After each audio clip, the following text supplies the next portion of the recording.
Quand je suis saute, vous n'êtes pas prêt. Vous n'êtes pas prêt. Prenez les popcorn.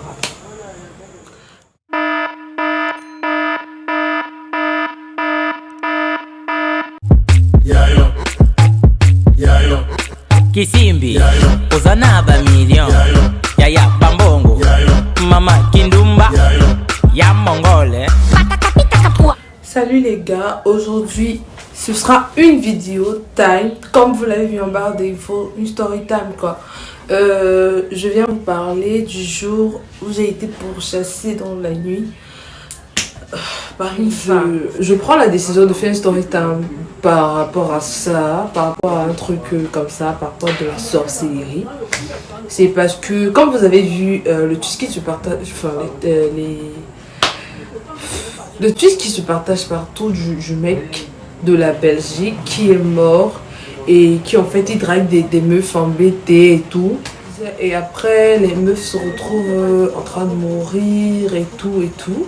Sans explication, voilà. Enfin, après, je sais pas si vous avez regardé les directs par rapport. Mais moi j'ai regardé plusieurs directs, peut-être 3 et tout. Et voilà. Et les gens ont commencé à raconter, moi j'ai vécu ci, moi j'ai vécu ça. Ça m'a quand même travaillé l'esprit et tout. Donc j'ai décidé de vous parler de mon expérience à moi. De ce que moi j'ai vécu. Et bref, comme moi je suis youtubeuse, je vous parle de ça ici à vous. Enfin, l'histoire commence comme ça. Attendez. C'était genre, il y a une période, j'avais eu la typhoïde, vous voyez. Donc j'étais constamment malade, vu que de base je prends pas des traitements indigènes et tout, j'aime pas. Donc je tombais gravement malade tout le temps. Voilà. Malgré que tout le monde me disait qu'il faut en prendre. Il faut prendre des remèdes indigènes. Il faut... Je prenais pas. Un jour alors, je suis tombée gravement malade. J'avais carrément convulsé, je pense. Et cette période-là, je crois qu'on avait un événement dans ma famille. Donc, il n'y avait personne chez moi. Et moi, j'étais pas allée au village. Donc j'étais avec lui. Et j'ai convulsé, comme je disais. J'ai convulsé, alors elle m'a menée à une clinique pas loin de la maison. Enfin, parce qu'on était seuls. Ma maman n'était pas connectée, mon papa non plus. Et comme il n'y avait personne, et elle est encore jeune. Donc voilà. La première des choses à laquelle elle a pensé, c'est m'amener à 2 pas. D'abord, pour voir et tout, comment on peut me... Nous sommes allés, non. J'ai fait 1 jour, 2 jours là-bas.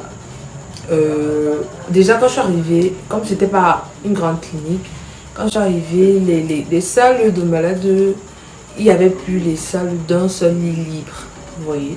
Donc, on m'a mise dans une chambre où il y avait 2 lits, quoi. Et bref, je dormais là toute seule, le soir, parfois. J'ai fait carrément 1 semaine hospitalisée. Ouais, je dormais là, parfois avec ma tante, parfois avec mes cousines qui venaient, parfois seule. Maintenant, alors, c'était genre, on va dire quoi, je suis entrée peut-être un lundi. Et j'étais censée sortir de l'hôpital le samedi. Vous voyez? J'étais censée sortir de l'hôpital le samedi, maman. Il y a une maman alors qui arrive le vendredi matin. Ouais. Une crânière, elle était très corpulente. Elle était claire de peau. Je l'avais déjà vue. J'étais avec ma tante. Elle a salué.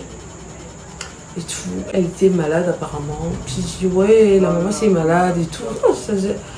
J'avais mal et tout parce que moi j'étais quand même déjà en forme et tout. Et c'est une maman quoi. Tu vois, une maman qui arrive à l'hôpital, tu sens qu'elle est touchée et tout. Elle était avec sa petite fille. Genre, elle ne vit qu'avec sa petite fille. Il n'y a personne d'autre pour l'aider et tout. Sa petite fille qui fait tout. Quand elle est malade, vous imaginez pas. Comme je disais, J'étais quand même étonnée qu'elle soit seule et tout. Après, elle a commencé à expliquer au docteur, sans qu'on lui demande même que, voilà, elle est seule avec sa petite fille. Après, elle a telle maladie, elle a... Ok. On a mis la maman sous perfusion. Elle n'allait pas bien, hein. Elle n'allait pas bien. Sa petite fille a acheté à manger. On a passé la journée, c'était tranquillou. On parlait, elle était gentille. Quand elle achetait un truc, si ma tante n'était pas là, genre on ne m'avait pas encore amené mon plat de midi, elle me partageait d'abord sa bouffe et tout quoi.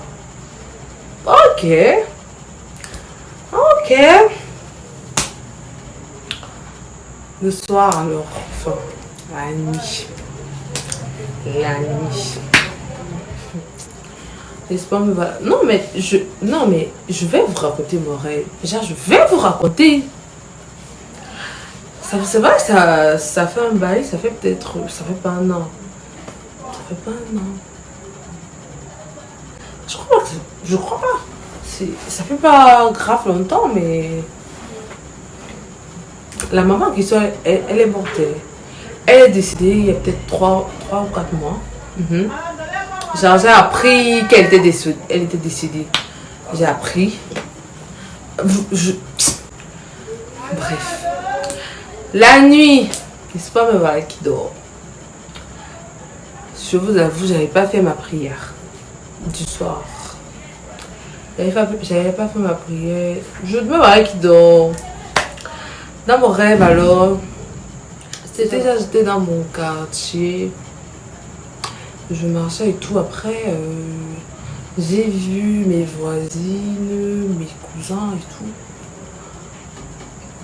Ils étaient là au carrefour, genre au carrefour, comme on dit, au parlement. Oui, des trucs comme ça. Donc le jour-là, quand le chien m'a poursuivi, j'ai eu peur. Et en courant alors, je descendais, genre j'allais dans le quartier de la dame en question. Arrivé à un endroit, je sais plus trop, hein, mais il y avait des escaliers. C'est qu'il n'y a pas naturellement, il y avait des escaliers et tout, il y avait du bois là, j'arrivais pas à passer. Donc. Après, je me rappelle, moi que j'étais avec ma tante. Et on marchait. À un moment alors, quand je marchais, genre j'étais côte à côte avec ma tante, vous voyez. Ouais, côte à côte avec ma tante. Après, on marche.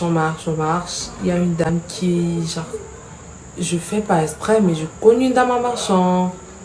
Genre, je cogne la dame, genre, à mon épaule et tout, genre, il n'y a rien, hein. Genre, juste comme ça et tout.